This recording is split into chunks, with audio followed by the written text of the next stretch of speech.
I am 37 years old at the time of filming this video. I've been playing video games for exactly 30 years. No, I don't think it's lame. I think it's pretty awesome. Today we're going to be diving through some of the games of my childhood. Some things might surprise you, and some things I still hate with a bloody passion. Looking at you, Crash Bandicoot. I've never actually listened to the music for half of these games, so I'm kind of curious to see how I feel about it, having listened to it in a long time. Let's dive in. Super Mario World Athletic, one of my favorite themes.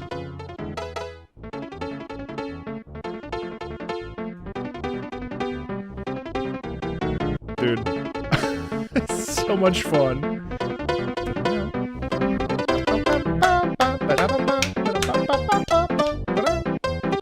Oh my god.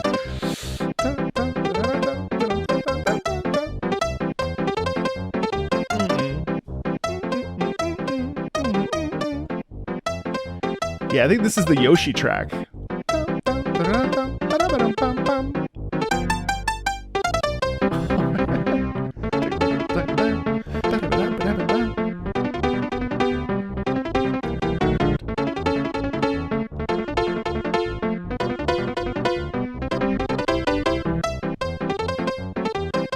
It's just ostinato.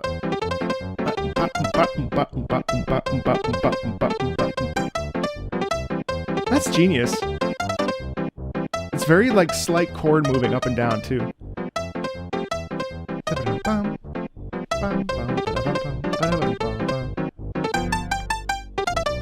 Oh man, that's such a cool little... Can we talk about that little ending really quickly? Listen to this. This is amazing.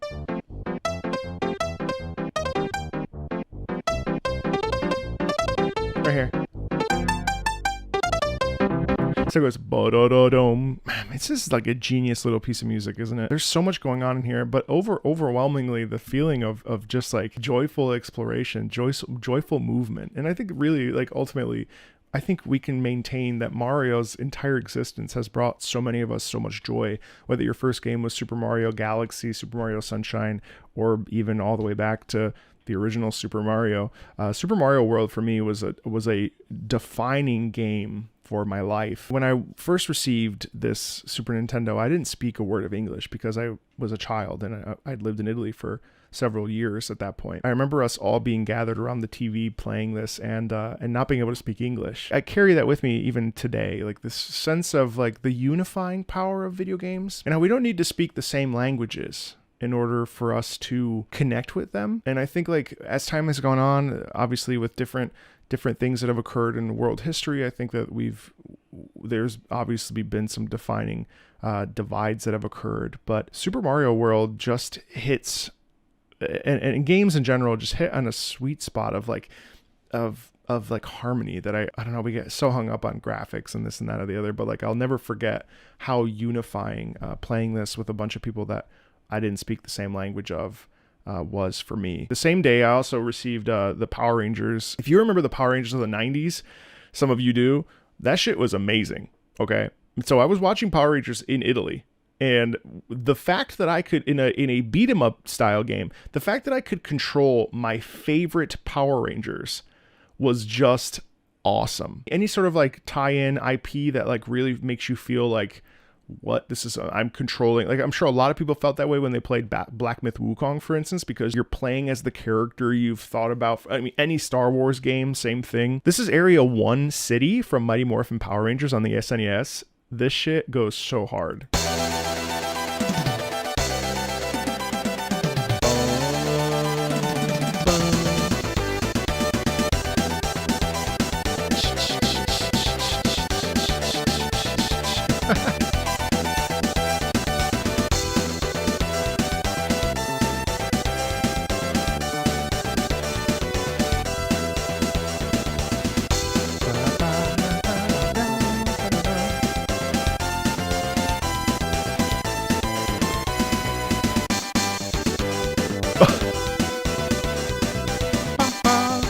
Wow.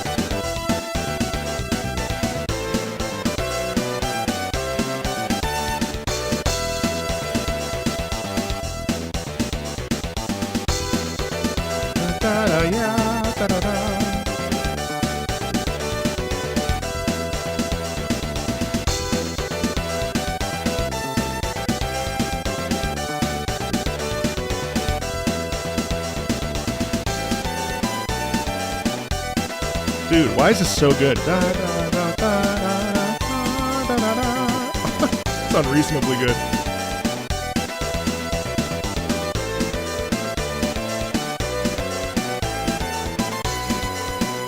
Da, da, da, da.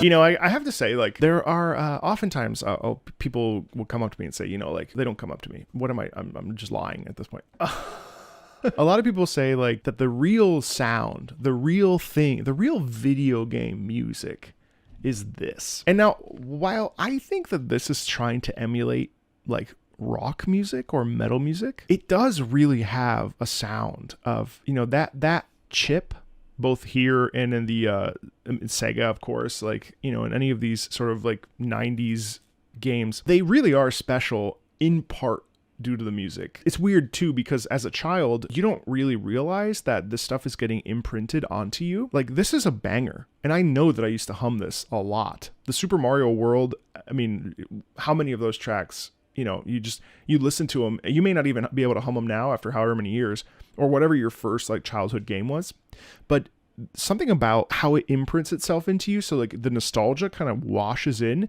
You may have no recollection of it, but the minute you hear it, you're like, holy shit, like this is something that I didn't realize you know, so like this to me is like, I can literally see the visuals of playing as the Blue Ranger and the Black Ranger. What kind of games does this make you think of? Because like for me, it's just really hitting in like a weird sweet spot for me. We're not going to talk about Power Rangers without playing the badass main theme from this game. Listen. Man, and then the freaking like lightning bolt shot down, and like it was like, and then you saw like the like pixelated version, not pixelated, but you know, the version of them. Oh man, this is so freaking cool, dude.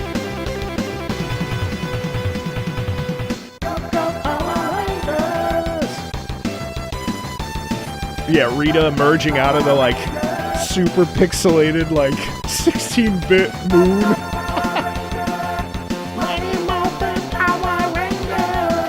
Man. See, like that, I'm sorry, but that slaps. Like there's so much like gusto and emphasis and power in that. It just like makes you feel like hell yeah. You know what I mean? Like it's just so dope. Another game on the SNES that I played a lot of actually, which I actually hated this game, was Clay Fighters. I don't know if anybody ever played Clay Fighter, but it's truly one of the, I don't think it's I think it continued on the N64. I hated Clay Fighter. Who was I playing with? I was playing with the AI, and the AI was awful to me. It was abusive. I was looking through the soundtrack and I saw there's one called Opera House, and I think I remember this one pretty plainly, but let's listen to it. This is Clay Fighter SNES Opera House. Oh yeah, this one. See, like I never thought about this theme ever again.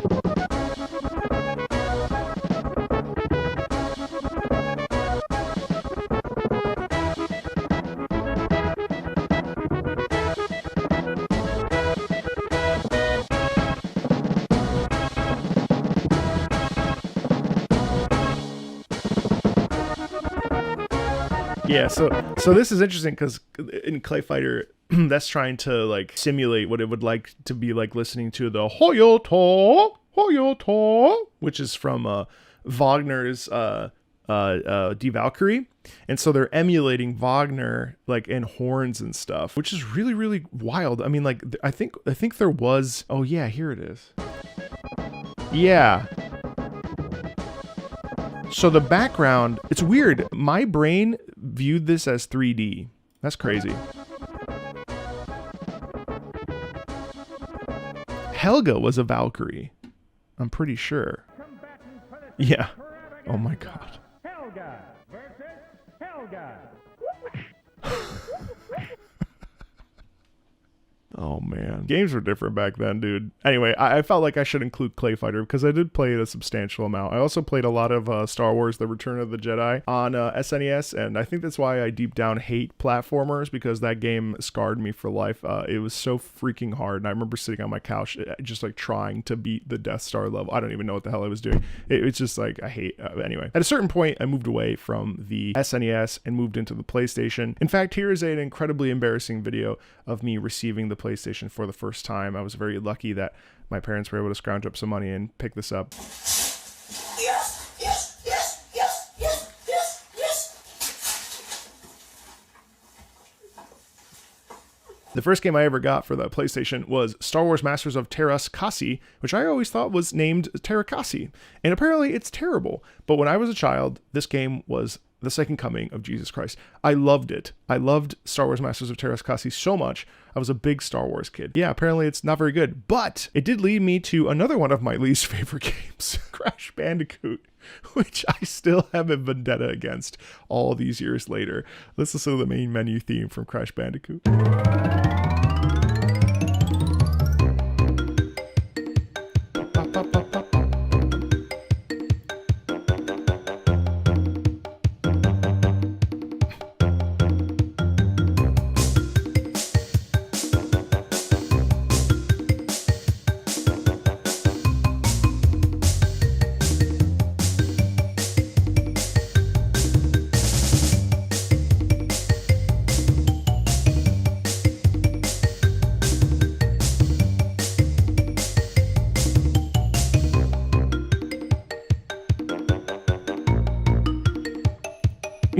This song is crazy, actually. Oh, I love that.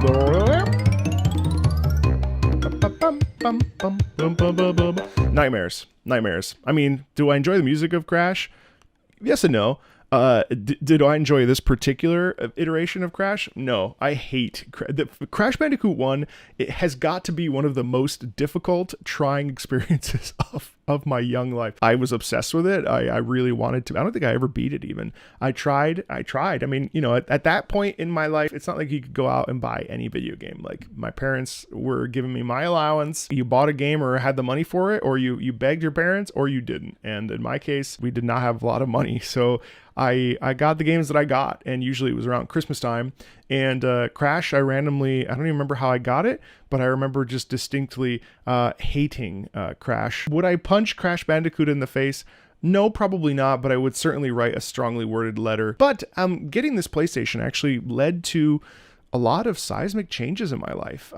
It sounds kind of silly to say, but a PlayStation actively made me who I am today. Not that I owe Sony like my entire life or anything. There is a certain amount that I owe to Final Fantasy and Nobuo Uematsu. Because of Uematsu, I really started to open up my mind to what was possible when it came to music, and what was possible when it came to, I don't know, expression and understanding story. I played Final Fantasy VII. It was my first Final Fantasy game. I played it to within an inch of its life. It was a monumentally important game to me, but it actually paved the way for a feeling of attachment to the series that I still carry with me to this day. And it really wasn't until Final Fantasy VIII, I think I realized that I was head over heels in love with this specific series.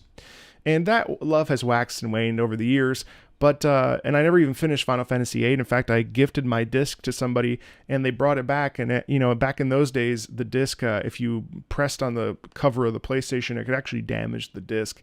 And so when they gave me back disc 2, or no, it was disc 4, the inside of the disc had a burn mark across the entire around the entire circle of the CD. I attempted to finish Final Fantasy VIII at one point, but I was very bad at the junction system.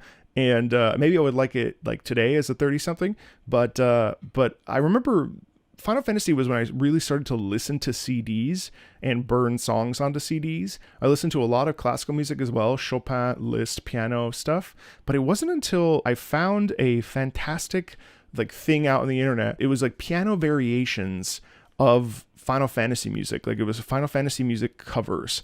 And that changed my life, and Uematsu changed my life. And so I used to obsessively also listen to the OST of Final Fantasy VIII, and Maybe I'm a Lion was, I think, the third form of Ultimisia. Ultimisia is the final boss. Sorry, spoilers. And this song just slaps.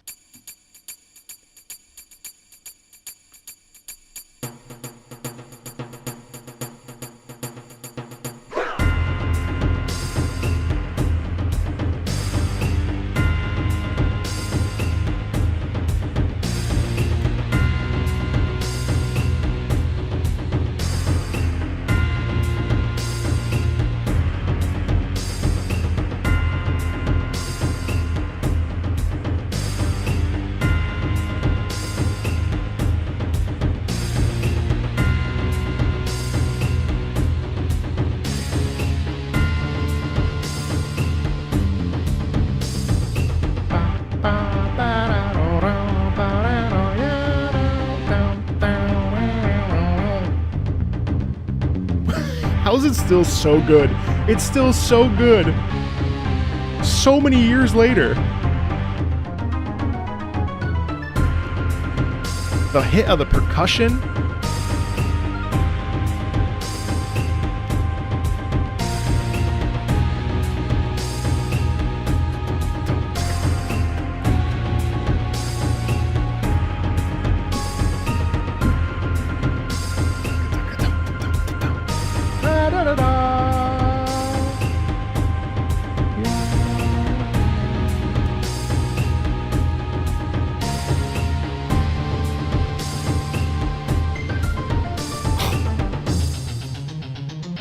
Oh, I forgot about this section with the electric guitar.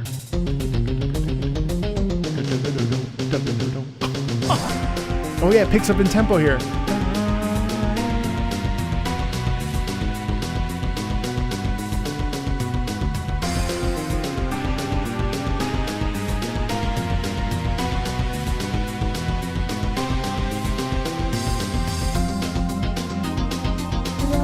I love this like jazz organ too. My God, it's so funky. Uematsu's like at his best here. That bass is ripping. Absolutely prog rock, yeah.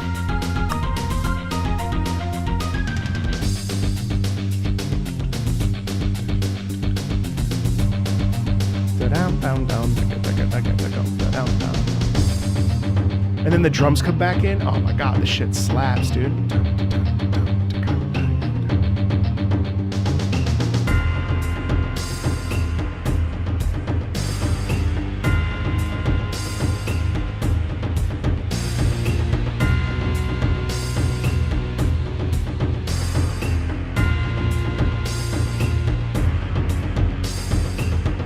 That piece locked in for me in a deep way, and I didn't understand what prog rock was, and I didn't understand any of that stuff. I mean, I didn't understand musical. I didn't even know what genres were back then. You know, I was probably like, what, 11, 12, and yet this piece, like I was obsessed with this piece. This was, I didn't actually burn the disc, but I listened to it so much it got so scratched up. I had a disc of like my favorite Final Fantasy VIII songs. I didn't really care for Final Fantasy VIII, like it didn't reach the highs that Final Fantasy VII did for me at that point, but I still really appreciated the music, and there were so many amazing tracks. Like Balam Garden is so beautiful, Fisherman's Horizon, the battle theme that was even in Final Fantasy XIV. It also blew my mind. The Ultimisia's Castle was also like just an astounding piece of music. And on top of that, the fact that Ultimisia is like 4 phases, like my young brain couldn't comprehend the fact that like the previous boss Sephiroth, 2 phases, and it's like, okay, and then if you have Knights of the Round Table, Bizarro Sephiroth goes down really fast, so it's not even something to think about. But then you kind of have to like work it out when you're fighting Safer Sephiroth because you've already used your big summon. Okay, cool. But then Final Fantasy VIII having so many different forms, and then the whole like story structure was just fascinating because I thought that I was getting near towards the end. Turns out that's really more like the middle. There's so much ebb and flow in this game, and Griever's theme, Maybe I'm a Lion, is just still, I think, one of my favorite video game tracks ever. It's just like, it just slaps so hard. I haven't heard it in a long time. Obviously, my obsession with Final Fantasy continued. I played all of them up to 10 really on this, the OG. Final Fantasy 9 is the one that felt the best. Final Fantasy 9, I remember when the marketing came out, it was like, oh, it's going back in time to a different period of Final Fantasy.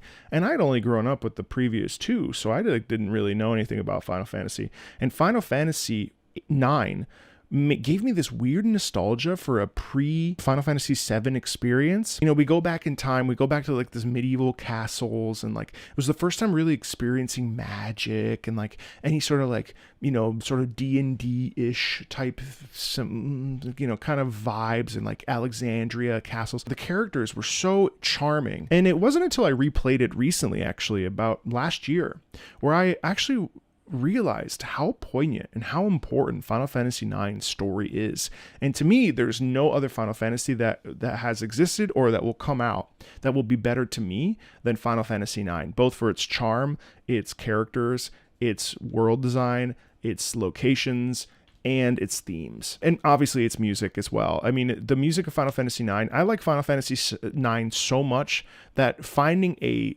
piece to like present to you today for like why this music is important to me is impossible, because I like all of them equally. They're so good. Kuja's theme with the piano like blew me away when I first listened to it, but I think there's nothing quite as charming as listening to Vivi's theme, especially since that's really one of the first themes you hear as you enter into Alexandria and step into the shoes of Vivi. And listen to this.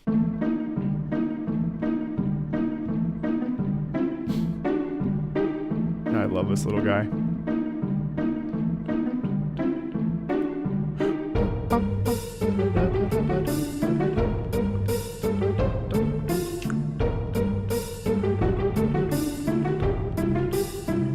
It's so awkward. The pizzicato in it. This beautiful little triangle. Also, like, oh God, I love this.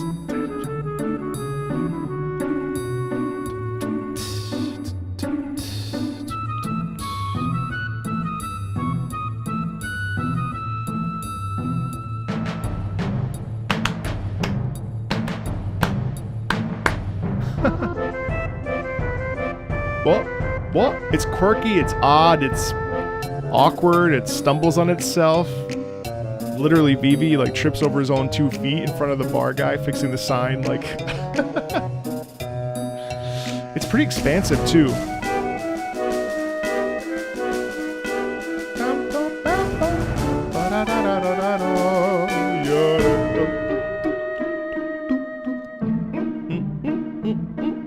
You can just picture Vivi waddling around. I mean, it's just a gem, and so many pieces from this soundtrack just, I mean, you know what? Screw it. Listen to how good Kuja's theme is from Final Fantasy. Not Dark Messenger, which is obviously amazing, but the Kuja theme itself from Final Fantasy IX is just amazing.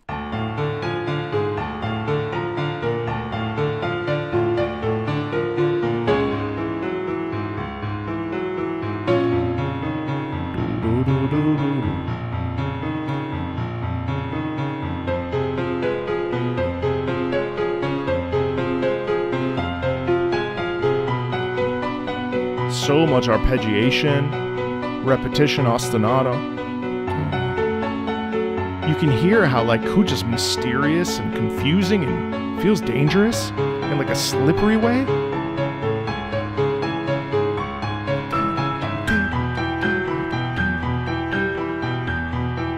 The distant in the upper register.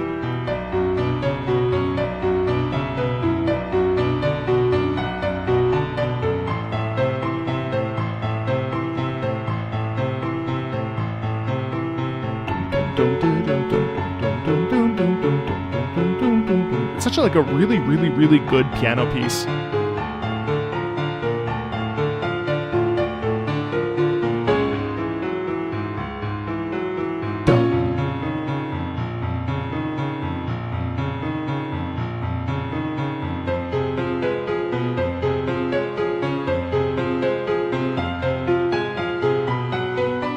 Yeah, I mean, say what you want, like, Sephiroth, fine. But, like, Kuja, to me, I was always a little bit perplexed by his outfit of choice. It's really impractical to go to war in a thong. But, I mean, you know, power to you if that's how you want to live your life. I always preferred Kuja and Kuja's journey over Sephiroth's, and I always felt that I mean, I'm obsessed with, I love Final Fantasy IX. I have a giant poster right there of Final Fantasy IX. I have a Vivi statuette back there, a Vivi plush. Like, I love Final Fantasy IX. It like was a defining game in my childhood and easily one of my most important games of my entire life. I'm sure you have games like that in your own life. Definitely let me know what those are in the comments, because I'm always really intrigued by what people like grow up on and what's, I mean, you know, that's the thing about video games in general, is that video games change us. I mean, like those of us that are watching a video like this or sitting down for a live stream or listening to music like about video games, still it's because we have these deep emotional connections to them. You know, you can listen to that, connect it to the context, connect it to your own life, whatever, but like there's so much that video games do for us and make our lives better. The fact of the matter is that like this music changed me, changed who I am, and I'd love to know what your pieces are that changed you. One game that really changed me, and I have complex feelings on this, is Metal Gear Solid. Now I don't love Death Stranding, and I'm not really into it. I struggle with it because these games, Metal Gear Solid 1, 2, and 3, are games of my childhood. They also define my childhood, especially the first one. I played the first one so many times, got every possible type of camouflage, all the secret stuff. I have a Gray Fox poster over there. I mean, like I love Metal Gear Solid. The sinew of bone and sinew, the threat of war. You know, like, I mean, God, like, I love Metal Gear. I'm not crazy about Death Stranding or the esoteric storytelling or mapping out the best path to climb over a mountain. It's not really the type of game I like to play. Feels a little crazy, but, you know, maybe Metal Gear Solid was also crazy. But the Metal Gear Solid main theme, I remember distinctly. So many pieces from this just, like, live in my brain rent-free.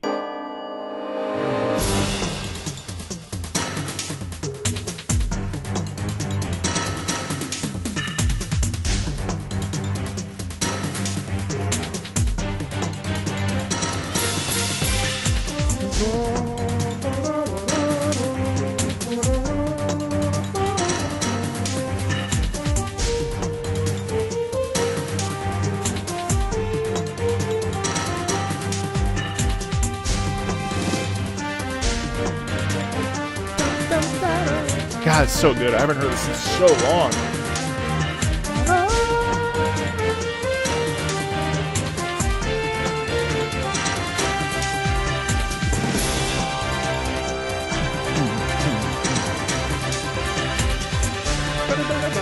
Oh, yeah, da, da.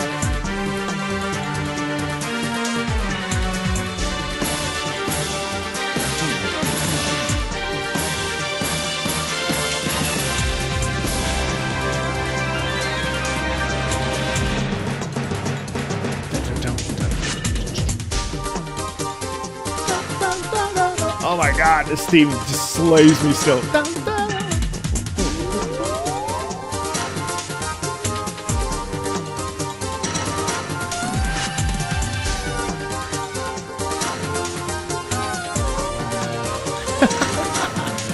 Oh my God. It's got some like real jazz in there too, doesn't it? Damn, this slaps. I haven't heard this in forever.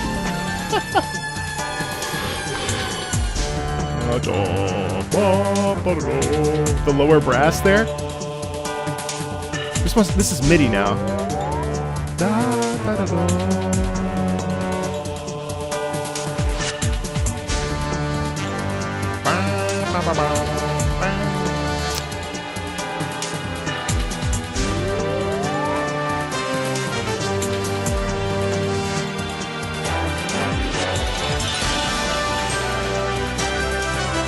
Weirdly major, what the fuck?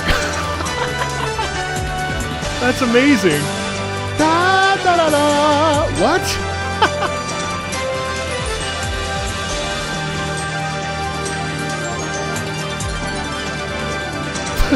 Harp.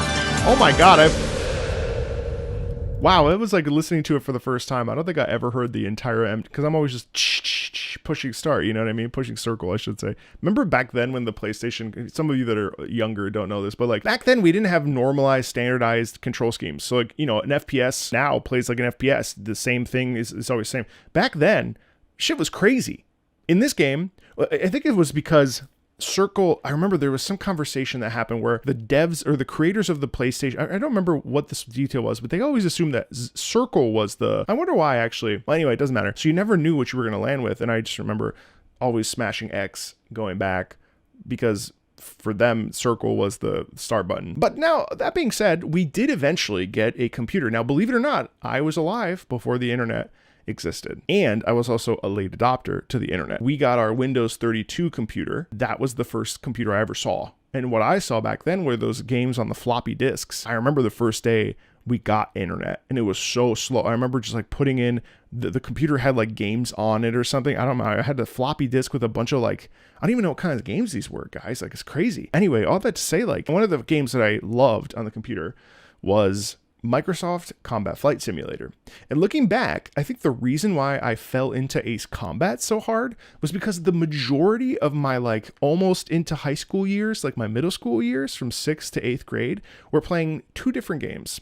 Yes, the PlayStation, yes, the Final Fantasies, but it was Microsoft Combat Flight Simulator, which I wish they still made, and was Star Wars Jedi Knight, Jedi Outcast, and Jedi Academy. I actually was part of a group there. They might be Jedi, based off of they might be Giants. They're not like active anymore, but we still kind of keep in touch. Some of my friends, maybe one of you is watching this video, like TMBJ was such a cornerstone of my life. And this was before the era of like guilds and clans and what have you. Like, you know, we used to have an IRC chat and I had to get to know everybody before they invited me into the, I mean, it was like, I fell out of my chair when I got invited to be a part of this gaming community. I've been gaming so long. Gaming has been such a cornerstone of my life. I'm irrevocably changed from that all the way back from when I was seven years old and received that Super Nintendo.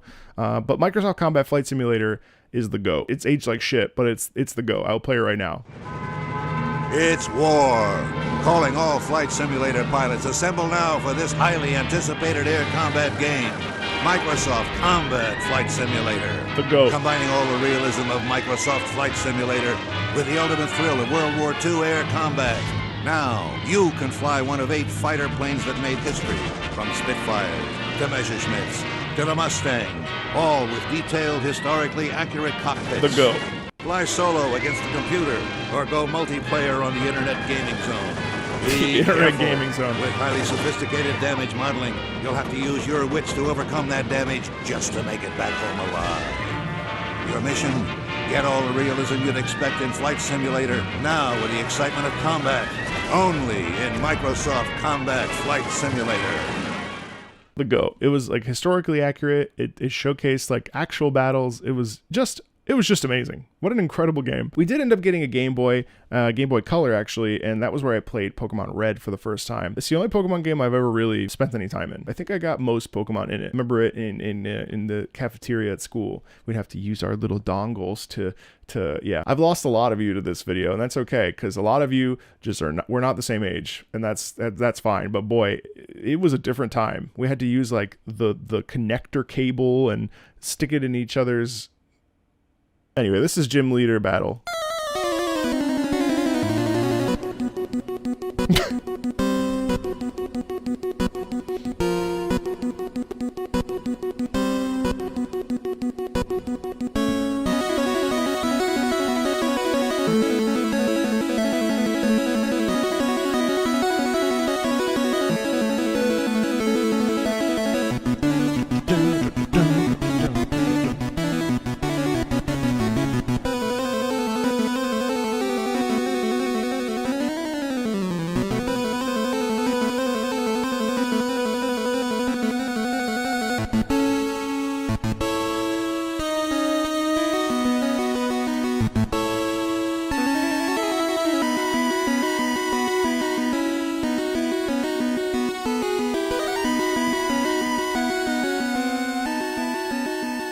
Damn. I did not realize just how hard that really actually went. And that goes insanely hard. So, I mean, imagine being like, 12, 13, 14. You probably played Pokemon at these ages. Back then, we had like Monster Rancher and some other stuff. But like, especially the portability of this thing, listening to that at 11 p.m. at night or in bed or whatever, like the intensity and the tension of that, it's really actually like kind of palpable. It's like, I feel like I appreciate it much more now as a almost 40-year-old than I did back then, probably. That all being said, I did actually have some friends, which is shocking. But one of the games that I used to play a lot at my friend's house was Conker's Bad Fur Day.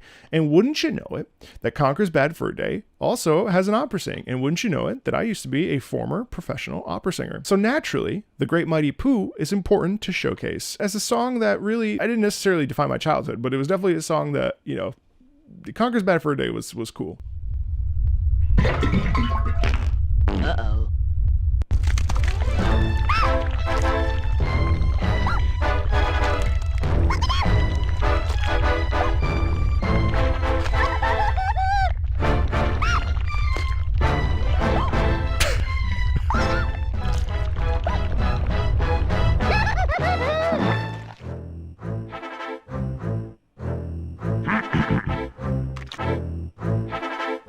Me. I am the great mighty Pooh, and I'm going to throw my shit at you. A huge supply of tish comes from my chocolate starfish. How about some scat, you little twat? Do you really think you'll survive in here? You don't seem to know which creek you're in. Sweet corn is the only thing that makes it through my rear. How do you think I keep this lovely grin?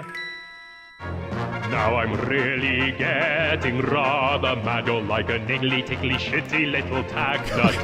When I've knocked you out with all my bab, I'm going to take your head and ram it up my butt. Your butt. My butt. Your butt. That's right, my butt. Ugh. My butt.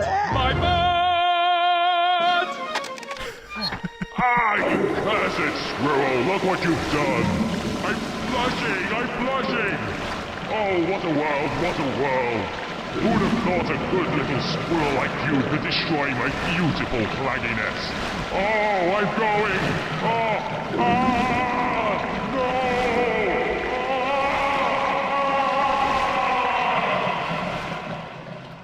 no! Like, have you ever seen anything more perfect than that? I don't think so. This is definitely the game of my childhood with friends, and it was amazingly funny, and it is absolutely crazy. I don't know that it would work today, but it definitely worked back then. And those are some of the most important games of my youth and of my childhood. I would love to know what some of the games that you played in your childhood were down in the comments below.